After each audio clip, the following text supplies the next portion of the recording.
गांव की फजा में एक अजीब सा सन्नाटा छाया हुआ था।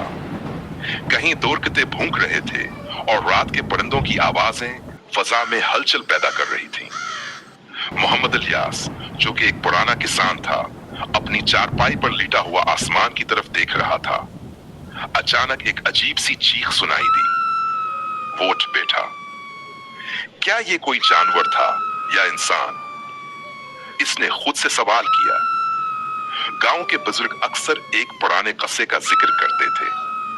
कस्सा एक काले बंदर का था जो रात के वक्त गांव में दिखाई देता था।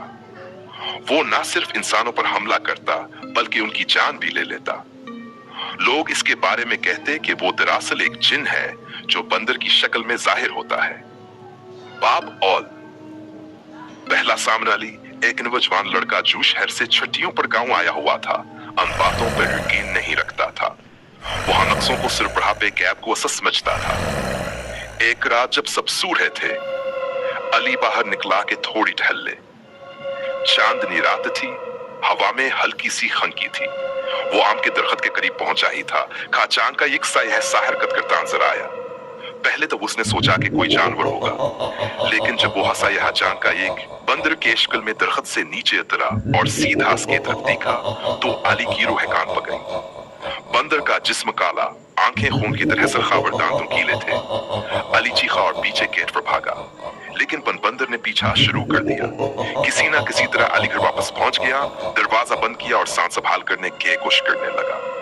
इसकी चीखो पुकार से सब जाग गए। क्या हुआ अली? वो बंदर, काला बंदर। सबने एक दूसरे की तरफ देखा।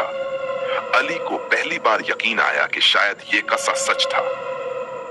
बाप दूं, राज की तलाश। अगले दिन गांव में खलबली मच गई। बुजुर्गों ने बताया कि ये काला बंदर सिर्फ उन्हीं पर हमला करता है जो इस पर हंसते हैं या उसकी कहानियों का मजाक उड़ाते हैं। अली शर्मिंदा हुआ। एक बुजुर्ग हाजी साहब ने बताया, ये बंदर दरअसल एक जिन है जो 100 साल पहले एक फकीर पर जुल्म करने के नतीजे में यहाँ कैद हुआ था। इसका असल मस्कन कब्रिस्तान के पीछे पुराना बरगद का दरख्त है। अली और इसके दोस्तों ने फैसला किया कि वो इस राज का पर्दा चाक करेंगे। वो रात के वक्त कब्रिस्तान की तरफ निकले, हाथ में मशले और दिल में खौफ। बाबसूम, बरगद का दरख्त कब्रिस्तान में खामोशी तारी थी। दरख्त की जड़ों में अकबर नेमटी की मूर्ति भी हुई थी। अचानक की वातीज होने लगी, मशले बचने लगे और फिर वही काला बंदर नमोदार हुआ। उसने एक दोस्त पर हमला किया।